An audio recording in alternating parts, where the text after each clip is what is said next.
নিজৰ লগতে 17টা সমষ্টিতে এপিবি দলৰ প্ৰাৰ্থীৰ বিজয় নিশ্চিত বুলি ক'লে ধ্ৰুৱজিৎ বসুমতাৰীয়ে।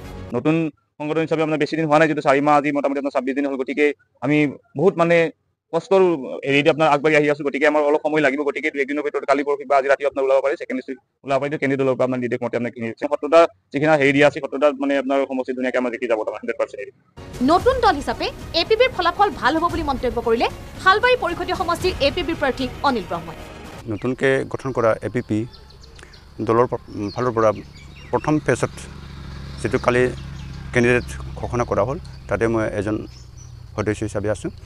নতুন পাৰ্টি হিচাপে আমি আমাৰ বিটিআৰত থকা যিমানখিনি সম্প্ৰদায়ৰ মানুহ আছে, বড়ো, মুছলিম, অসমীয়া, নেপালী, বঙালী সমিল মিলে একেখন ঘৰৰে নিচিনা ব্যৱহাৰ কৰি আৰু কাৰ্যবিলাক কৰি আমি আগুৱাই যাম। আৰু বড়োলেণ্ডটো তেনেকৈ উন্নতি দফে দফে পুৰা দমে গুৰুত্ব সহকাৰে কামটো কৰি যাম।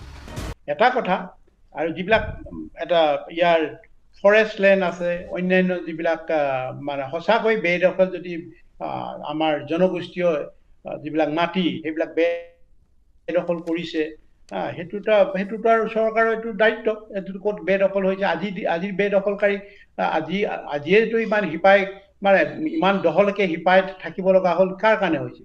যিকোনো XYZ, কংগ্ৰেছো হ'ব পাৰে, SBও আছিলে, আৰু কোনোবা চৰকাৰ জনতা চৰকাৰ আছিলে, আজি বিজেপি চৰকাৰ আছে। এইবিলাক যে কোনখিনি বৈধ কোনখিনি অবৈধ সেইখিনিতো আমাৰ হাতত দলিল নাইতো। সেইখিনি আপোনালোকৰ ওচৰতে আছে দলিল।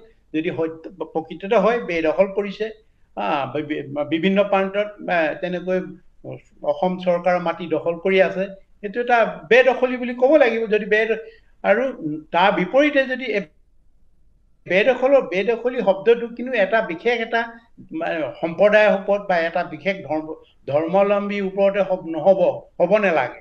হ'লে বেদখল হৈছে অকল জাতি বৰ্ণ নিৰ্বিশেষে উচ্ছেদ কৰিব লাগে। বেদখল ফৰেষ্ট যদি কোনোবাই দখল কৰিছে, ইয়াৰ পৰিৱেশ যিটো দূষণ হ'ব, এইটো জাতি বৰ্ণ অকল হিন্দু মুছলমানৰ গাতে পৰিব বা হিন্দু গাতে পৰিব এইটো কথা নহয়। জাতি বৰ্ণ নিৰ্বিশেষে ইয়াৰ প্ৰভাৱ পৰিব, সেইটোত আমি একমত হয়।